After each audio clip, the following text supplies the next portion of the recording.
Korea is one of the handful economy that has grown so rapidly. If you look at past like 50 years of world history, right? Yeah. We grew up from nothing to top 20 countries in the world.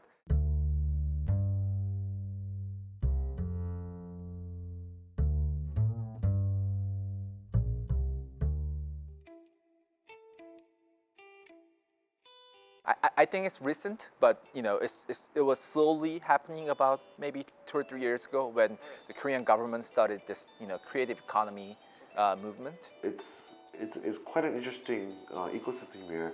I mean, Korea itself is very interesting, right? I mean, we're home of one of the largest, fastest internet connections and mobile connections in the world, right? Korea has really strong engineers too.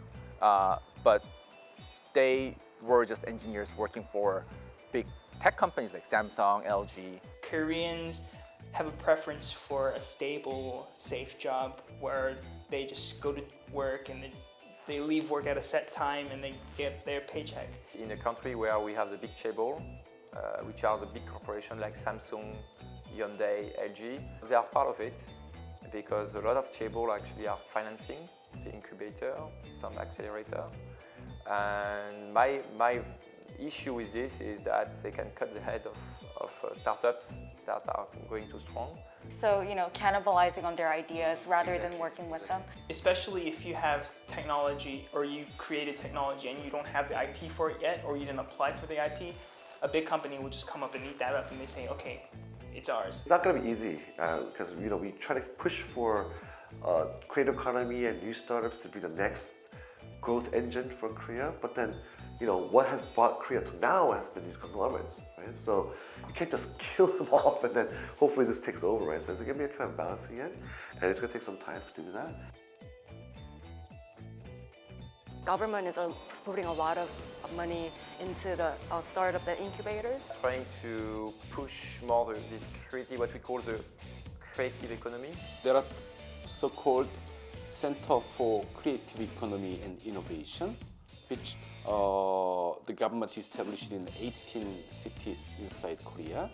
Build startup-friendly ecosystem here by providing free spaces or free mentorship or even fund. Like we're one of 20 or so investors who are selected for TIPS program. So if we invest about $100,000, the company can match it up to $700,000. That's pretty big. The government is really heavily investing in this and just selecting a lot of startups, sponsoring them. And but I think at the same time that can be also a weakness. Compared to other countries, I feel like this is more of a top-down approach, which may not sit well with the bottom-up approach, I feel like. The flip side of the system, unless the government takes the initiative, we cannot have a good ecosystem. I mean, it can be very good, but at the same time, if any financial issue comes up, then this ecosystem can be also weakened. If the president change or their trend and policies change, then it will be lasting how long year, for example? It's going to take not just this administration, but also the next administration, and the one after that, to keep on continue the policy of creative economy. We are actually going to have a Korean version of Silicon Valley, but when? Maybe it will take 100 years, we never know. I'm sure it's going to happen, and gradually, but not as fast as other countries like US or India or China. So.